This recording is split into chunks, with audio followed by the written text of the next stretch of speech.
Muy buenas noches a todos. Muchas gracias por asistir a esta charla. El día de hoy tenemos una charla muy interesante, estrenando la segunda semana de nuestras noches de pasión con la ciencia. También quisiera recordarles que esta semana va a seguir con las charlas, que tenemos un nuevo video este miércoles y que tenemos muchas más sorpresas desde la siguiente semana. Ahora le paso la palabra a mi compañera Adriana Torrico. Yo soy Adriana Trujillo. Gracias, Adri. En la noche de hoy estamos compartiendo nuestra pasión por la ciencia con el licenciado Rubén Marín. El licenciado Rubén Marín Pantoja estudió biología en la Universidad Mayor de San Andrés, con especialidad en limnología. Actualmente es el docente emérito de la carrera de biología en la UNSA. Ha realizado posgrados en ecotoxicología en la Universidad de Luján, Argentina. Además, ha realizado pasantías en Semagref, Lyon, Francia, y en la Universidad de Copenhague, Dinamarca. También ha sido invitado por la Universidad de Sapienza, Roma, Italia, para la presentación de características limnológicas del lago Titicaca. En la noche de hoy, el licenciado Rubén Marín nos va a contar una relación que daña la contaminación en el lago Titicaca. Licenciado Rubén Marín, un gusto por estar con nosotros esta noche. Muchas gracias al grupo. Les agradezco la iniciativa que ustedes tienen y compartir la ciencia y con nuestros recursos, con nuestros ecosistemas, es muy importante para todo público, como ustedes me han mencionado. Entonces, para mí es una satisfacción poder llegar a gente más allá de lo que es lo académico en la universidad. Bien, voy a compartir mis transparencias y, a ver, ahora sí, ¿se ve? Se puede ver, Lice. Perfecto. Muy bien. Como verán, es una imagen muy hermosa, un paisaje que se ve el lago Titicaca. El color es fantástico, la nubosidad, las serranías, pero estos ecosistemas tan importantes que son a nivel mundial, especialmente el lago Titicaca, siendo uno de los recursos o de los lagos más profundos y altos en altitud, realmente ocupa el número 21, por decir, el de los lagos más profundos del mundo. El lago más profundo en el mundo es el lago Baikal. Entonces, el Titicaca ocupa el sitio 21. Y bueno, tan interesante, tan importante como ecosistema, como un recurso hídrico, les quiero comentar sobre la ciencia que se ocupa de estos ecosistemas. La limnología es la ciencia que estudia todos los ecosistemas acuáticos en el interior del continente. Sin embargo, hay otros términos por el cual también involucra el estudio de los ecosistemas acuáticos, como la hidrobiología, la oceanografía, la ecología acuática. Y esto quiero compartir con ustedes para que haya una claridad de lo que nosotros queremos expresar, para mostrarles cuál es la ciencia que más específicamente estudia las aguas continentales. Por ejemplo, oceanografía está más limitado a los océanos, la hidrobiología está limitada a la biología de los ecosistemas acuáticos. En cambio, ecología acuática es un término muy amplio, involucra tanto océanos como aguas al interior del continente. Es por esa razón que investigadores científicos en ecosistemas acuáticos han tratado de diferenciar la aplicación de esa ciencia a las aguas continentales con lo que se refiere a la limnología. Entonces, la limnología es la ciencia que estudia todo lo que se refiere a lagos, a los ríos, a los pantanos, bofedales, todo lo que se encuentra, inclusive ecosistemas salinos, como tenemos el Salar de Uyuni, el lago Popó, y todo lo que es agua está bajo la ciencia de la limnología. Entonces, muchas veces para que el público pueda entender, y es mucho más sencillo hablar de ecología acuática. Como les digo, ecología acuática es algo que involucra a todo lo que es océano y aguas interiores del continente en total. Solamente para diferenciar la investigación se habla de la limnología, y esto es para los biólogos, ¿no? Que los biólogos conozcan la palabra o el significado de limnología como ciencia es muy importante. Entonces hablamos de aguas interiores. Bien, dado esa situación, y lo que nos preocupa es la contaminación, en este caso del lago Titicaca, quiero manifestarles que el mayor impacto del lago Titicaca se produce en dos regiones del lago Titicaca. Uno es en la bahía de Puno y otro la bahía de Coana. Entonces, por ejemplo, Norcod es un investigador que ha zonificado, digamos, la investigación, o diré la contaminación, y dice: el lago Titicaca, por sus características generales de su morfometría y de la cuenca hidrológica en general, influyen en la distribución regional de los impactos de contaminación. ¿Esto qué quiere decir? Que el lago tiene una morfología característica de aguas profundas, es un lago tectónico, y aguas someras en la parte sur, que en este caso el lago Menor. En las bahías también existe una gradiente que no es tan significante, y ahí la contaminación se hace más evidente. El lago Titicaca ha sido estudiado desde hace 30, 40 y mucho más antes, inclusive cuando se trata sobre la ictiología. Ha sido un atractivo de grandes investigadores como Agassiz, una serie de investigadores que han venido a Sudamérica y han estudiado la fauna piscícola especialmente. Otros han hecho, especialmente por el interés entre Bolivia y Perú, hay la institución que se llama el IMARPE del Perú, que es el Instituto del Mar del Perú, que ha hecho programas de hacer cruceros para poder determinar la biomasa pesquera del lago Titicaca. En este caso, a nivel poblacional, lo más importante como recurso es la fauna piscícola. Y por esa situación, especialmente el Perú ha programado este tipo de cruceros para definir cuánto de biomasa, o sea, cuánto de cantidad de peces existe en el lago. Esa situación, a través de un programa como son los cruceros y equipos de electroacústica, hacen la evaluación de cuánto existe. Esto lo hacen aproximadamente desde el 96, más o menos, del año 96, y las primeras determinaciones han logrado, por ejemplo, una biomasa de 92,000 toneladas en la parte pelágica. Cuando hablo de la zona pelágica, es la zona profunda del lago.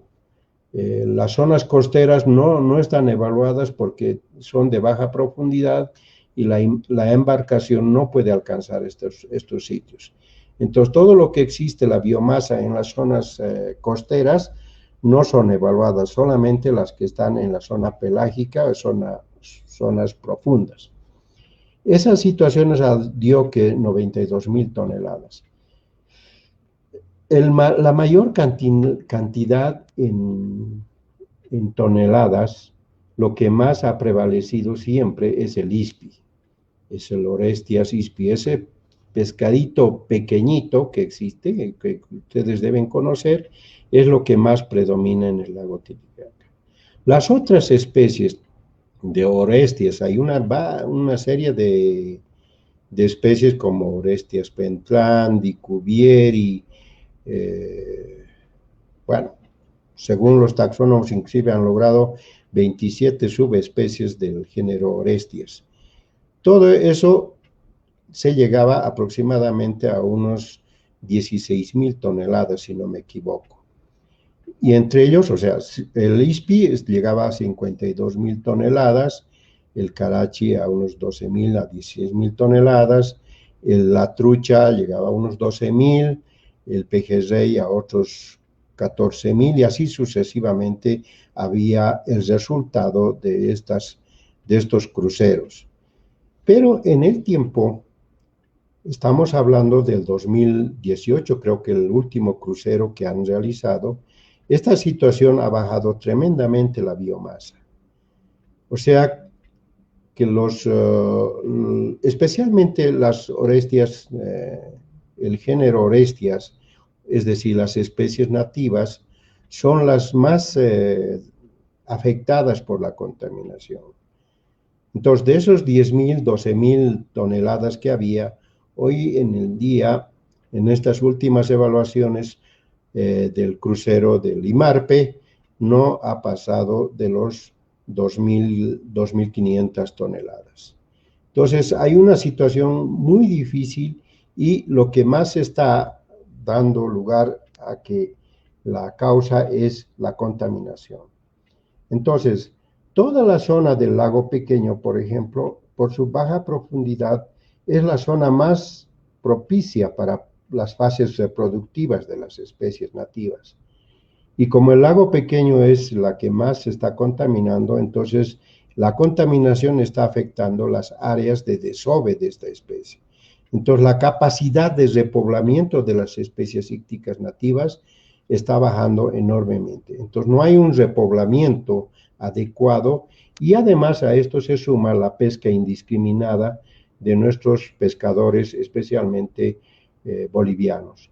En el lado peruano hay una legislación y hay un control de la pesca que realizan y un registro de las cantidades que sacan. Pero en Bolivia eso es totalmente difícil. Ahora, las instituciones que más están dedicándose a este problema de la disminución, a la afectación por la contaminación, evaluación, para eso se ha creado, por ejemplo, una institución binacional que se llama la ALT, que es la Autoridad del Lago Titicaca. Se ha creado en el año 1996 por un convenio binacional y bajo las leyes del Perú y las leyes de Bolivia. Eso es el objetivo más de este programa, es tomar acciones sobre proyectos, la gestión del agua, el sistema hídrico, especialmente a nivel del lago Titicaca, el desaguadero, el Popó y los salares, Coipasa, y a todo este sistema se le llama Sistema Hídrico TDPS, bajo un plan director global binacional del sistema hídrico del TDPS. Como verán, este programa, este convenio, es tan grande que prácticamente abarca toda la parte altiplánica que comparte entre Perú y Bolivia. Y ver esta situación del control de la contaminación, los estudios que den lugar a la aplicación de un proceso de ayudar a la resiliencia ecosistémica, es bastante complejo para estas instituciones. Y viendo que en el tiempo la contaminación, la baja diversidad que está ocurriendo, pérdida de especies, por ejemplo, el 2013 se han reunido 26 instituciones en Puno para ver la calidad ambiental del lago Titicaca. Existen varios documentos que se van generando a través de estas reuniones y del análisis del nivel de contaminación que tiene el lago. Sin embargo, esas situaciones no dan lugar hasta el momento soluciones al problema de la caída, por ejemplo, de la biomasa pesquera. Como limnología, en el lago Titicaca, a través del convenio con la Orstom en esa época, con los franceses, con limnólogos franceses, se han hecho investigaciones desde el punto de vista inclusive del origen de los lagos, la parte de su dimensión, profundidad, la fisicoquímica, la biología, una serie de parámetros limnológicos que han sido estudiados. Y esto, por ejemplo, es una imagen sin agua. Es el lago Titicaca sin agua. Entonces acá podemos ver, por ejemplo, es una cubeta y donde están las islas, la isla del Sol, la isla de Soto, la isla Suriki, y esta es la cubeta más grande, ¿no? La más profunda. Este es el lago Mayor o Chucuito. Y morfología, la forma y la batimetría, para los que no saben, la batimetría significa al estudio de las profundidades en el lago Titicaca. Es un lago tectónico, dice tectónico porque son placas de hundimiento que se han dado lugar a esta cubeta. Y acá se ve una escala de profundidad en relación a los colores que se van presentando. Y como verán, esta máxima profundidad que se logra en el lago Mayor es de 283 metros de profundidad. Tiene un promedio de 120 metros a nivel del lago Mayor. En cambio, en el lago Menor, como verán acá, es una mancha café más oscura que se refiere a las partes de menos profundidad. Estos, por ejemplo, están con un promedio de 10 metros de profundidad a nivel general. En la fosa de Chua, por ejemplo, por eso lo llama la fosa de Chua, es el único sitio donde se alcanza hasta 40 a 50 metros de profundidad. La mayor parte es una zona de inundación, como verán, no es un lago profundo como la parte superior, la parte norte. Un 65% o más del 60% es más o menos de 5 metros de profundidad. Y justamente la parte boliviana es la que menos profundidad tiene. En cambio, en el lado peruano hay mayor profundidad. Y es por eso que en estas zonas todavía los peruanos aprovechan en hacer crianza de truchas en jaulas flotantes. Los bolivianos también quieren hacer en la parte boliviana, pero la profundidad no les permite. Aquí hay una forma de movimientos del agua de la parte superior a la parte profunda por la variación de la temperatura, inclusive entre el día y la noche. En la noche se enfría la parte superficial, aumenta su densidad del agua y esas se caen durante la mañana, cuando empieza a caer, y eso remueve las partes profundas y levanta sitios donde el oxígeno es bastante bajo y las truchas se mueren. Entonces es una cosa negativa, digamos, para las expectativas de los pescadores bolivianos. Eso es prácticamente una característica que les estoy mostrando en la parte del lago Mayor y el lago Menor. Acá tenemos una imagen completa casi del lago Menor, el lago Menor Viña y Marca. Acá vemos el estrecho de Tiquina, Puerto Pérez, la península de Taraco, la bahía de Coana y el río Desaguadero. Acá está el río Desaguadero. Es el único efluente del lago Titicaca. Entonces, como verán, estas manchas que se ven justamente es el efecto de la contaminación masiva en la parte boliviana. Acá hay otra imagen donde se ve los principales ríos que hacen que se contamine la bahía de Coana. En principio tenemos el valle de Milluni, donde están las zonas mineras que antes había, y hay bastantes acumulaciones de restos de la minería que oxidan y acidifican el agua. Entonces, este es el color que nos da el río Jalaqueri. Este es el río Jalaqueri, y si El pH, por ejemplo, de las aguas de este río es bastante ácido, que está entre 3.5, 4. Bueno, es un río muy contaminado por metales pesados. Paralelamente al valle de Milluni nace el río Seco. El río Seco va casi paralelo por la ciudad del Alto, que es esta parte, y recibe toda la contaminación de la ciudad del Alto. O sea, acá hay descargas orgánicas, las descargas de las industrias, y llega hasta un sector donde está la planta de purificación de Puchucoyo, que también parte de la ciudad del Alto es canalizado para purificar las aguas servidas de la ciudad del Alto. Y esos efluentes de la planta de Puchucoyo son afluentes del río Seco.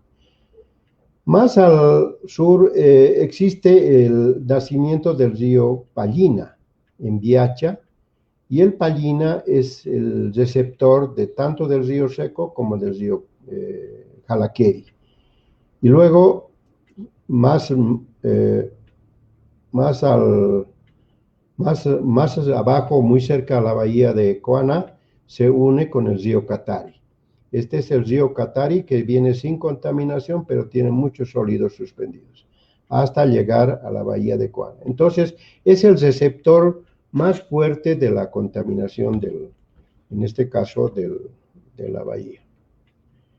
Ahora, para mostrarles un poquito de lo que es la contaminación y cómo son sus efectos, acá he tratado de poner un esquema de lo que es una profundidad natural, donde las condiciones son adecuadas y se puede ver que hay una diversidad biológica muy interesante, hay oxigenación, hay una vida que se da sin problemas para la biota acuática.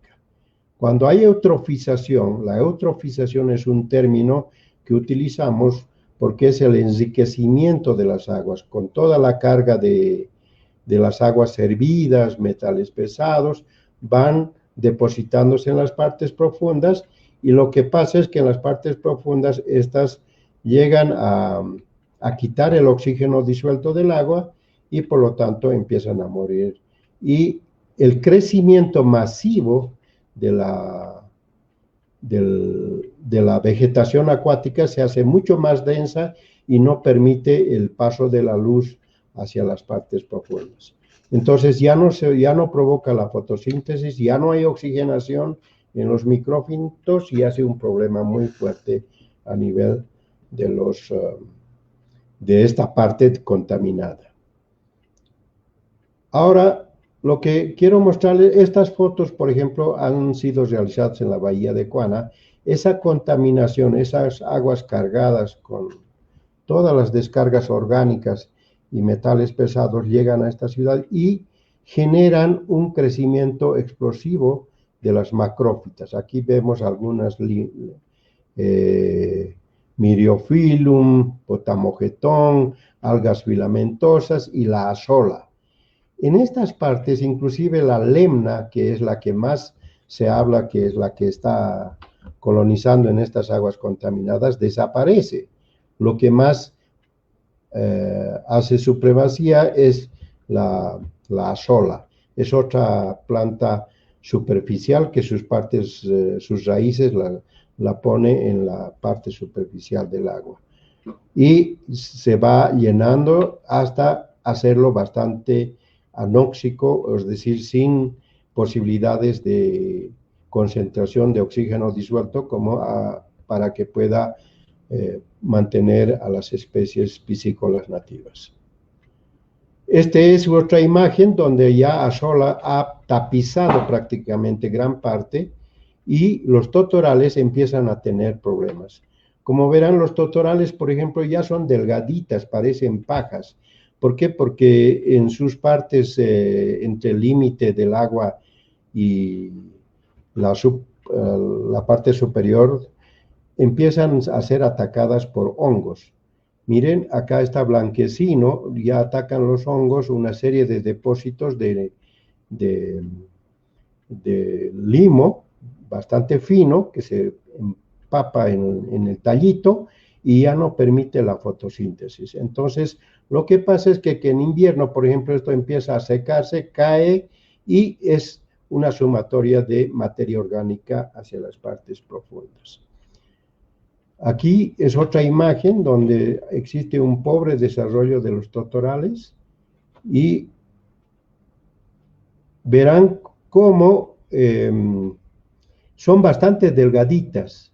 Ya no son las totoras, estas ya no les sirve, por ejemplo, a la ganadería, a la población, a las comunidades que utilizaban anteriormente para forraje de su ganadería. Estas totoras ya no les sirve porque inclusive tienen problemas porque tienen, también ellos, la ganadería son un sistema de poder detectar la mala calidad, digamos, del alimento. Y eso prácticamente ya lo desusan y cuando ocurre el cambio de estaciones, estas situaciones va secándose la parte superficial y se cae. Al caer se incrementa la materia orgánica en las partes profundas y la descomposición. Acá tenemos una masiva colonización de Azolla. Vean, es un tapiz que ya prácticamente no permite el paso de la luz hacia las partes profundas. Y los totorales son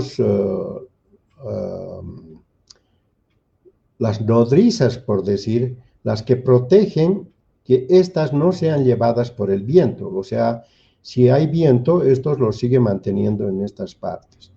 Entonces, hay un mayor desarrollo y si este crecimiento masivo no se la cosecha, entonces el problema es que al faltar el paso de la luz hacia las partes profundas, hace que la descomposición de la materia orgánica sea mucho más fuerte en las partes profundas y hay erupciones de burbujas con sulfuro de hidrógeno, dióxido de carbono. Hay una serie de gases que se van generando y que van emitiendo a la atmósfera.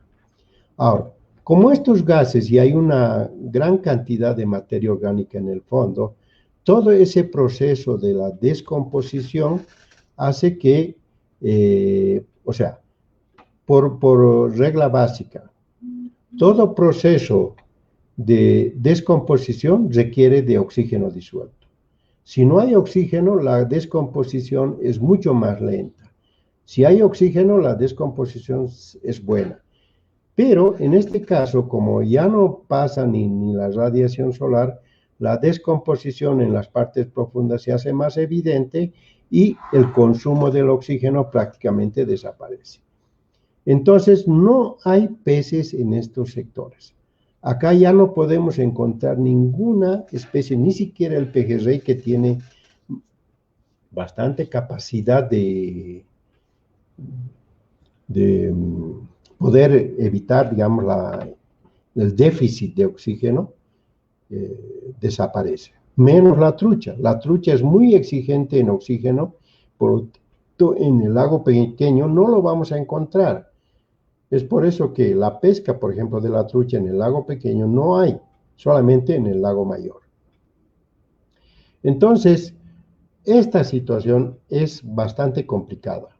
Existe poca profundidad, mayor descomposición de la materia orgánica y pérdida de totorales. Entonces, es una situación que realmente va a implicar en la capacidad reproductiva de las especies nativas.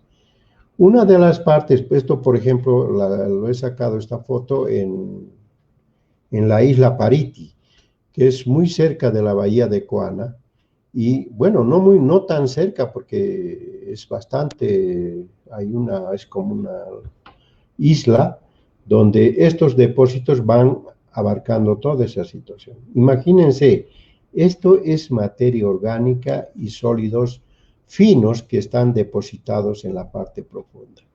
Y verán, acá hay potamogetón, hay algunas otras macrófitas, algas filamentosas que prácticamente están apenas aprovechando la fotosíntesis y puedan subsistir, pero los que están en la parte profunda directamente ya no existen. Bien, ahora, ¿qué es lo que está pasando al final? Al final la contaminación en la bahía de Coana es cada vez mucho más agresiva. Esto está llegando a desarrollar. Hemos visto ya en la parte interior de áreas donde hay bastante azola y está totalmente lleno de, o sea, rodeado de totora que le protege y que el viento no le permite de que empiece a dispersarse en esta manera. Por ejemplo, acá lo que vemos que la azola está ya migrando a algún otro lado donde haya algunas nodrizas, plantas como la totora empiecen a protegerla y no pueden estar a la deriva. Entonces, esa situación es bastante complicado sabiendo que la profundidad es bastante baja. Entonces, como vamos a ver acá, la totora en las partes profundas, o sea, 5 metros, 4 metros, ya la totora también está avanzando porque hay nutrientes. Toda la contaminación es una carga de nitrógeno, fósforo, amoníaco, que también incentivan, motivan el crecimiento de la totora. Entonces, como va esto incrementándose, estas plantas en algún momento van a funcionar como nodrizas, como protectoras de la dispersión de azola. Entonces, aquí lo que he querido, digamos, compartir con ustedes esta escala, digamos, de la tolerancia de los peces a bajas concentraciones de oxígeno disuelto. Está en miligramos litro. Los peces sobreviven por corto periodo en tiempo, miren, de 0 a 0,3 miligramos por litro. O sea, es casi imposible de que puedan vivir en este nivel. Entre 0,3 a 1 es letal para los peces, y donde pueden permanecer en algún tiempo, sobreviven pero no crecen, o sea, dejan de crecer y por periodos bastante en el tiempo, especialmente los peces tropicales, toleran bastante bien porque los peces tropicales están sometidos a diferentes condiciones de concentración de oxígeno. En cambio, en la altura, especialmente en el lago Titicaca, estamos a 3.810 metros, la presión atmosférica es bastante baja. Y si la presión atmosférica es bastante baja, la concentración de oxígeno disuelto es también bastante baja. Si hablamos en porcentaje del oxígeno disuelto, vemos que en el altiplano, por ejemplo, la concentración del oxígeno es de 60%. A diferencia de que a nivel del mar, por ejemplo, en condiciones adecuadas, el 100% de la concentración del oxígeno, es decir, 6.5, 7, 8 miligramos por litro de oxígeno, es a nivel del mar. Pero a nivel del altiplano, eso solamente llega al 60%. Entonces, además de haber contaminación, de haber situaciones de pérdida de oxígeno disuelto por la descomposición de la materia orgánica, la situación es mucho más por la altura, por el déficit de oxígeno. Y solamente los peces van a tener un rango óptimo a partir de los 5 miligramos por litro. Entonces, como les he ido exponiendo, la situación en gran parte de la península de Taraco, la bahía de Coana, la isla Suriki, Pariti, tienen problemas muy graves. Las comunidades pesqueras han hecho reclamos bastante tiempo y la pesca prácticamente está quedando en cero.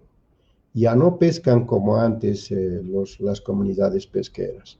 Antes tenían unas redes que más o menos tenían aproximadamente 100 metros de largo y una malla de 1,5 metros de profundidad.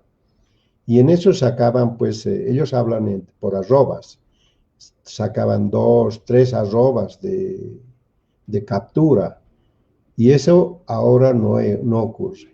Tienen cada familia, inclusive 10, 20, 30 redes que ponen para poder sacar algunas libras de peces nativos. Entonces ha reducido mucho, además, esa presión que ejerce el pescador sobre la biomasa de estas especies está reduciendo de una manera muy peligrosa. Esperemos que en el tiempo no vayamos perdiendo estas especies que son únicas, son especies endémicas, son propias del altiplano y que no las vamos a encontrar en otros ecosistemas. Ese es el peligro y la gran situación del problema. ¿Qué soluciones podemos hacer? Con todos los estudios, el esfuerzo, la inversión del tiempo, de recursos, hasta la fecha, solamente ha sido 0. No, hasta el momento, bueno, hay planes. Yo conozco y sé que a través del Ministerio de Medio Ambiente y el Agua han hecho una serie de programaciones, por ejemplo, de implementar plantas de purificación a lo largo del río Catari, pero es muy lento. Sigue ingresando enormes volúmenes de agua contaminada por la bahía de Coana. Estudios del PNUD sobre la calidad de los productos que generan en Coana, por ejemplo, la ganadería vacuna, la ganadería ovina, el queso, han encontrado concentraciones de metales pesados. Han encontrado muchos parámetros contaminantes que no son buenos para la salud. Inclusive se ha querido modificar, cambiar el modus operandi de las comunidades campesinas. También es un poco difícil porque ellos tienen sus formas de vida que difícilmente pueden cambiar. Entonces se necesita de una diversidad de profesionales, sociólogos, biólogos, agrónomos, que puedan incorporarse a este plan de mejoramiento de la calidad de vida en la región. Está cambiando de una manera muy preocupante. Haciendo esos comentarios, quiero mostrarles que además, por toda esa contaminación que existe, hay el interés de los pescadores bolivianos de tener jaulas flotantes y hacer la truchicultura. Pero estos esfuerzos, esta inversión económica que hacen, prácticamente no les sirve, porque puede ser que vivan 5, 8 meses las truchas y se les va a morir.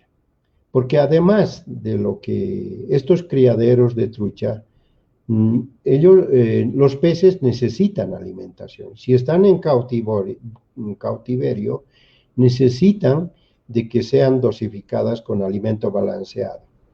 Ahora, al dosificar alimento balanceado en estas jaulas, normalmente el pez no captura el 100% de esa dosificación de alimento balanceado. Buena parte de los finos de ese alimento van hacia las partes profundas, más los desechos orgánicos de los peces. Esa situación hace un incremento de materia orgánica en las partes profundas. Entonces, si estamos incrementando mayor materia orgánica en las partes profundas, eso está quitando el oxígeno disuelto del agua.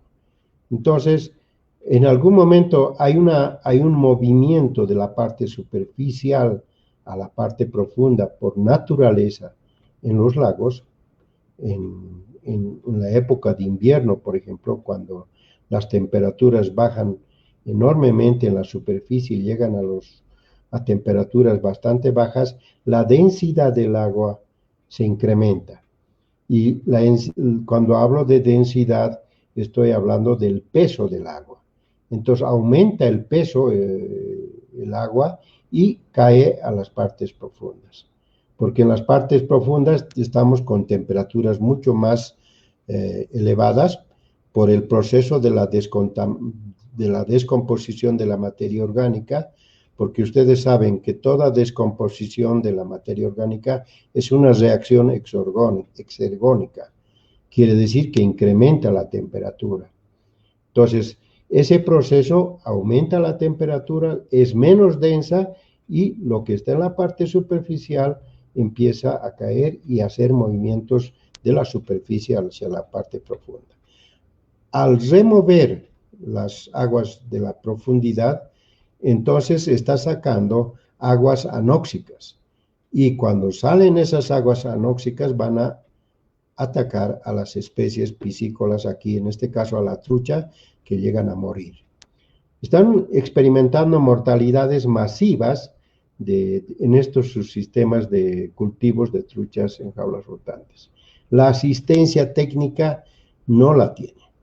Entonces es un problema y, como vuelvo a repetir, tiene que haber un equipo de personas profesionales, sociólogos, agrónomos, biólogos, que expliquen toda esta situación y cambien la mentalidad de los pobladores que viven en la parte circunlacustre del lago Titicaca. Bien, eso es todo. Muchas gracias. Y si tienen algunas preguntas.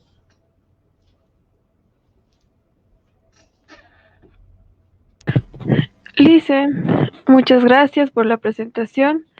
Agradecemos a todos los que nos han estado viendo a lo largo de este tiempo. Y bueno, vamos a pasar a leer las preguntas que nos están poniendo en los comentarios de Facebook. Muchas gracias. Muchas gracias, licenciado Marín, por tremenda explicación. Realmente es lamentable la situación de nuestro lago, ¿no? Que es un símbolo, yo creo que para cualquier boliviano. Y realmente es demasiado devastador saber que esto también afecta a nuestra población. Empiezo con la primera pregunta, que es, ¿existen animales en extinción o ya extintos? Bueno, estamos hablando aproximadamente de la década, sí, hace 3 décadas atrás, donde la diversidad todavía en el lago Titicaca era bastante adecuada. A finales del siglo pasado, o sea, estoy hablando del 80 al 2000, hemos sufrido la pérdida, por ejemplo, de Orestias pentrandi, la boga. La boga era una especie muy requerida, muy pocas espinas, de carne muy rica y de tamaño bastante comercial. Ya no la tenemos. Otra especie, el humanto, es otro Orestias que también ha desaparecido. Ya no está en la diversidad piscícola del lago. Y así, y como que las especies de Orestias existen subespecies, ya no se puede, digamos, cuantificar cuántas están desapareciendo.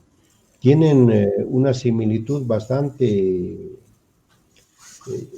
idéntico de una a otra especie o subespecie, y realmente son especies que realmente estamos perdiendo por todas estas situaciones del cambio de su hábitat, modificando las condiciones de su hábitat.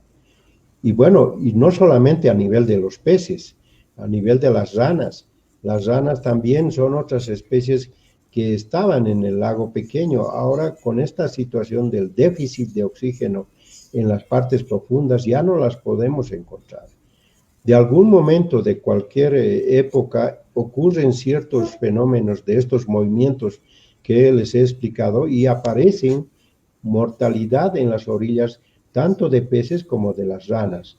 ¿Qué ha ocurrido? Justamente esos movimientos de las aguas profundas que que están saliendo sin oxígeno disuelto y llegan a morir. Entonces, podemos, hay veces especular y decir, oh, alguien ha echado algún contaminante. No, es una situación natural el funcionamiento de estos ecosistemas lacustres, que cuando hay contaminación se empieza a remover todo y eso causa mortalidades masivas a nivel de todo el lago. Igual las aves acuáticas también están migrando a otros sectores porque en estas partes, por ejemplo, la rolandia es una ave netamente piscívora, ya en estas zonas ya no se las encuentra. Los zambullidores, por ejemplo. Muchas gracias. Gracias, Licen. Muchas gracias, licenciado. Sí, bueno, realmente da mucha pena escuchar todas esas causas, ¿no? De muerte que puede haber en el lago. Y una de las preguntas nos indica si hay estudios sobre especies introducidas en el lago y si hay alguna relación con la contaminación que hay en este. Bueno, principalmente hay dos especies piscícolas que han sido introducidas. Aproximadamente el año 1940 han sido introducidas 4 especies de salmónidos. Salmo truta, salmo gaineri, salmo salbelinis namaicush, y bueno, la otra no me acuerdo, pero son 4 especies que se han introducido. Y de esas creo que 2 subsisten, la trucha arcoíris y la trucha marrón. Ahora, la otra especie que ha sido introducida ha sido el año 1955 más o menos, en una laguna que se llama La Soledad, muy cerca al lago Ururu, en Oruro. Y a partir de esa laguna ha migrado hacia el río Desaguadero y a través del Desaguadero ha llegado al lago Titicaca. La característica del pejerrey es que es una especie que, bueno, es de origen bonaerense argentino, entonces su nombre es Basilictis bonaerensis, es una especie que se ha adaptado muy fuertemente en aguas del lago Titicaca. En alguna investigación que hice por cerca a Tiwanaku, por ejemplo, el río Tiwanaku, con un equipo de pesca eléctrica los pude encontrar. Esto me ha mostrado de que esta especie está colonizando todos los rincones del lago pequeño especialmente y bueno, el lago mayor es su lugar adecuado, ¿no? Entonces tiene un hábitat bastante amplio para poder expandirse. Y bueno, y el mayor problema de esta especie es sus hábitos alimenticios. A nivel de alevinos, estas especies normalmente son pelófagos, es decir, que se alimentan de nutrientes, de partículas orgánicas de las partes profundas, y a medida que va creciendo se hacen carnívoros. Utilizan la biota del plancton, utilizan al zooplancton, al fitoplancton, y cuando son adultos, más de 15 centímetros, se hacen carnívoros. O sea, su capacidad de sobrevivir a las bajas condiciones de oxígeno, su alimentación bastante variada, hace que pueda colonizar y pueda disminuir, inclusive afectar a las especies nativas, porque se alimentan de alevinos de especies nativas, se alimenta de las ovas de las especies nativas y está afectando de una manera muy fuerte. Entonces, lo que quiero decir en síntesis, el mayor problema de la especie introducida es el pejerrey, no la trucha. La trucha, por ejemplo, en el lago pequeño sería mucha suerte pescar una, pero sí lo vamos a encontrar en el lago mayor porque es un ecosistema con bastante oxigenación y ahí están las truchas. Pero el pejerrey ha colonizado todos los rincones del lago Titicaca. Eso es lo que les puedo decir. Gracias, Licen. Adri, ¿si puedes seguir, porfa, con la siguiente pregunta? Sí,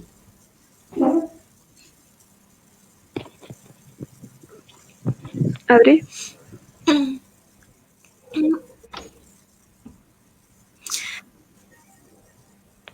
Claro, la siguiente pregunta dice, ¿las totoras en el lago tienen una mayor función beneficiosa o maliciosa en cuestión de materia orgánica? Bien, una pregunta muy interesante. Las totoras es una especie nativa, es una especie propia del lago Titicaca, que realmente es una parte funcional del ecosistema del Titicaca.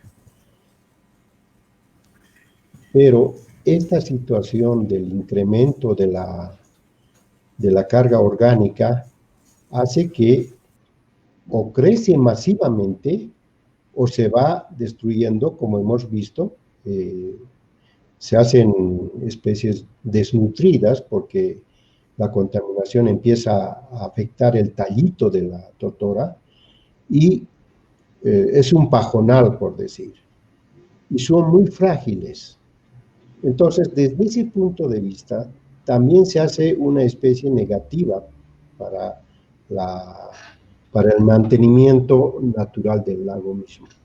Porque ustedes saben que en invierno hay una fuerte helada, llega a secar a la parte emergente de la totora. Esta parte emergente, por cualquier viento o alguna situación mecánica, se cae. Y al caer, está incrementando materia orgánica hacia las partes profundas. Lo que siempre ha ayudado a la conservación del lago es los comunarios, ¿no? Porque siempre han utilizado a esta especie como una fuente de forraje para su ganadería.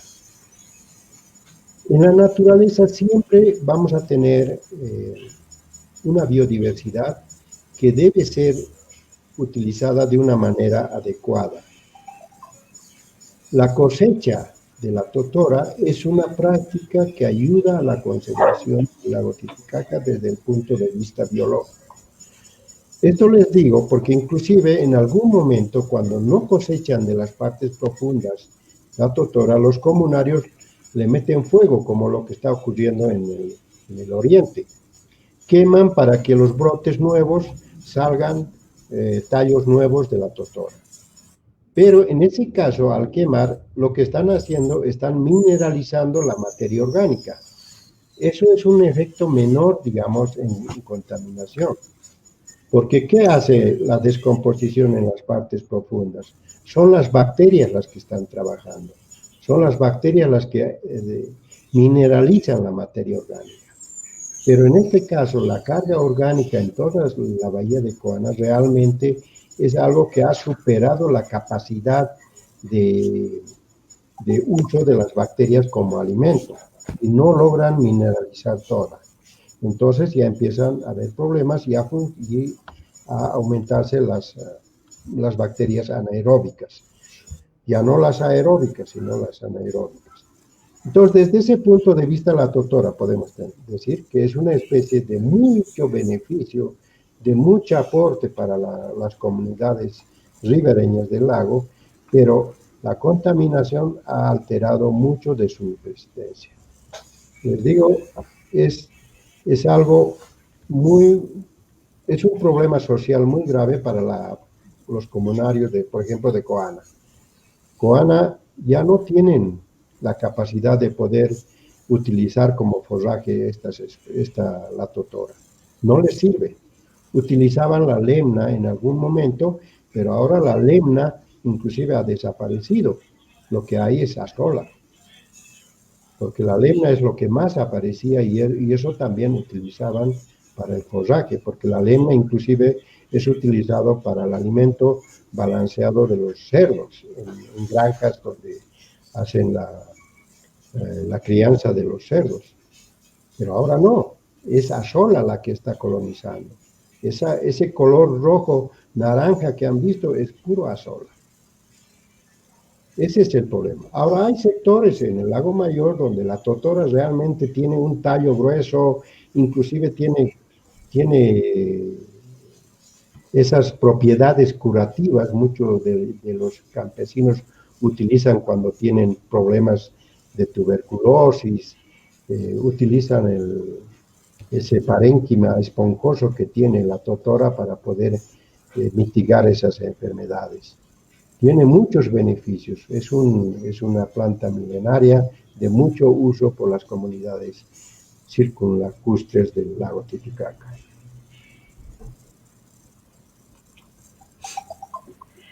Gracias, Licen. Bueno, como vamos en el tiempo, vamos a ir con dos preguntas más. Y justamente en relación a lo que usted mencionaba, nos preguntan si existen estudios que indiquen, bueno, o si existen estudios acerca de cómo puede darse la importancia de las esponjas en relación a la limpieza de todo lo que es el lago. ¿Esponjas de qué naturaleza? Bueno, no especifica, solo dice cuál sería la importancia de las esponjas en relación a la limpieza del lago. Y bueno. Bueno, hay esponjiarios que están adosados a la totora. Es otra especie también las esponjas, pero no creo que exista algún estudio específicamente para la descontaminación. Están haciendo algunas prácticas de descontaminación, por ejemplo, con plantas flotantes, haciendo una especie de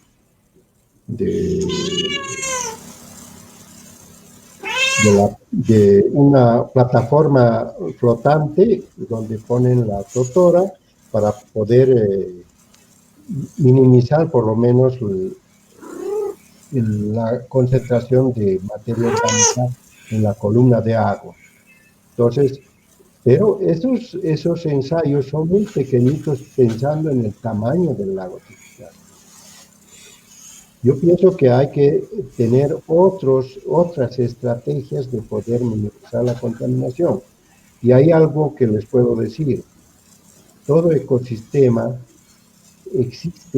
da la posibilidad de ayudar a su resiliencia. Si nosotros tenemos un programa de mejoramiento, podemos sanar parte de lo que es la bahía de Coana. Es verdad que no se puede hacer de la noche a la mañana, pero con un trabajo, en principio, quitar la contaminación de los ingresos en las partes de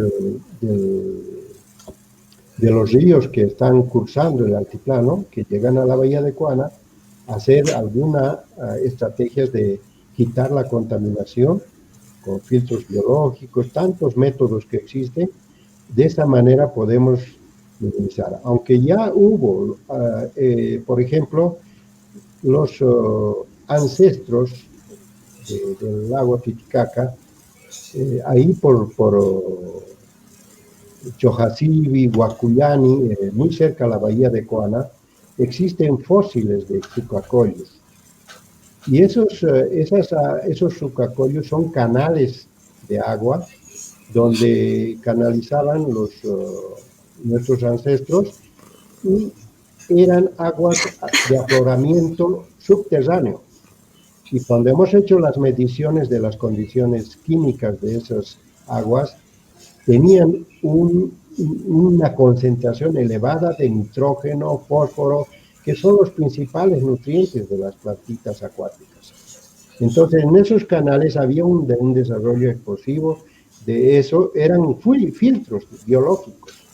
Y esos filtros biológicos, que son la Elodea, Bibliophyllum, en un momento dado, en invierno, lo cerraban, lo sacaban y lo ponían en la parte del sucacollo y estaban fertilizando sus suelos y tenían cultivos altamente productivos. Por ejemplo, si ustedes ven con imagen satelital, van a ver que está esos fósiles en todos esos sectores. Por ejemplo, es un método que se puede aplicar a lo largo del río Catari y mejorar la calidad de agua que está ingresando a la bahía de Coana.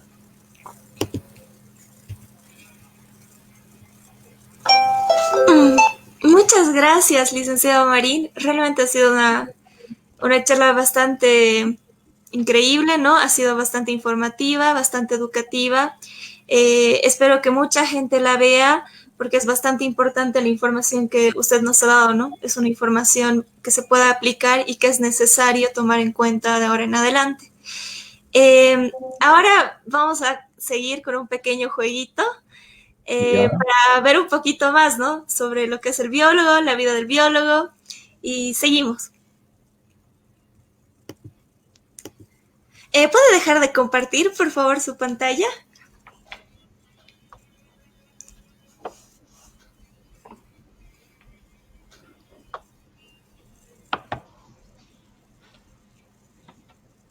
ya. Listo.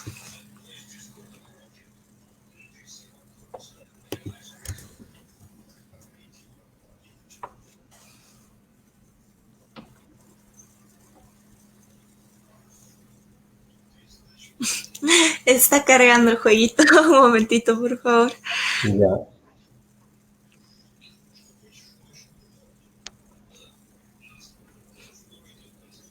Ya. Nos indican que va a cargar en un ratito. Hasta eso le quería hacer una pregunta más. A ver, Eh, bueno, aquí indican, bueno, preguntan si es que las actividades turísticas y las actividades deportivas, competencias, etcétera, eh, tienen alguna relación con la contaminación del lago o cómo influyen estas actividades. bueno, hasta hace poco tiempo el turista no tenía la educación. Siempre dejan restos de plásticos en el camino, el viento al lago. Y bueno, parece que ahora ha mejorado. La cultura del turista ha mejorado bastante. El problema tal vez sería más en los motorizados, en las lanchas, que están dejando restos de combustibles y de alguna manera con problemas de contaminación, ¿no? Y bueno, el lago Titicaca se da para el turismo y hay que hacerlo con programas muy bien estudiados, muy bien controlados y sería bueno que todo el mundo conozca esa situación grandiosa, el paisaje, un lago más alto del mundo y bueno, es el lago navegable más alto del mundo, es un atractivo muy interesante. Definitivamente, licenciado. Bueno, este es el juego. Le explico un poco. Vamos Ya, a girar la ruleta y va a salir una de estas opciones. La primera es que en 15 minutos tenga que decir las cosas que debería llevar para el campo. Las otras son que diga lo primero que se le venga a la mente con la palabra que mencionemos. Y la tercera es sobre la opinión del biólogo. bien. Bueno, a ver, ahora veremos cuál ha salido de todas las opciones.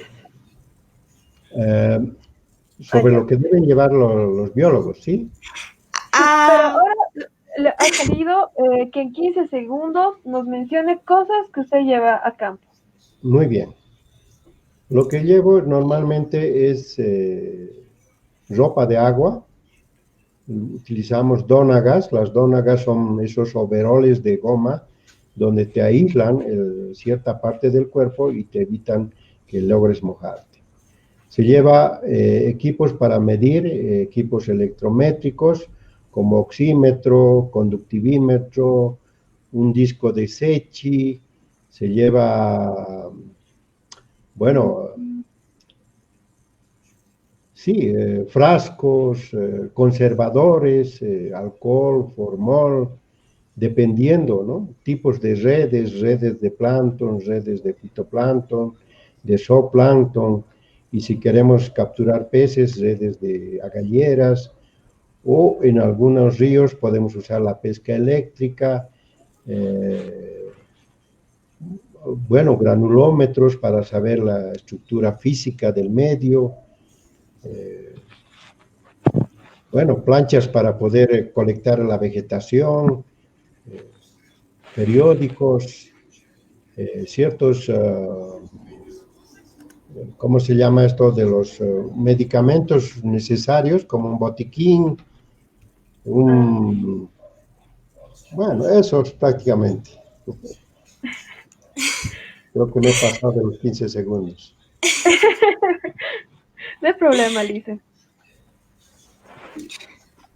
Bueno, muchas gracias, licenciado, por acompañarnos hoy día. Le agradecemos mucho su presencia, por mostrar el rol del biólogo en nuestro país, ¿no? Que es demasiado importante, por mostrar su hermoso trabajo y la importancia de este. Así es, Bueno, Licen, muchas gracias por toda esta presentación que nos ha logrado hacer. Es una presentación realmente muy interesante, algo que deberíamos tener absolutamente todos interés, porque el lago Titicaca es un símbolo, ¿no? Para nosotros, y es importante agarrar, estudiarlo y protegerlo.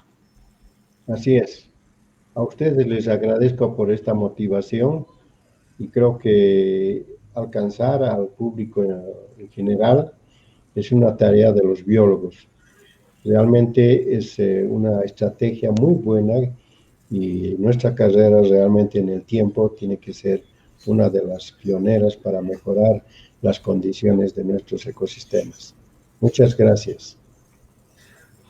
Gracias, Licen. Y a Gracias, todos los que nos están viendo, decirles que a lo largo de esta semana les vamos a dejar muchas sorpresas acerca de un nuevo segmento que estamos por traerles.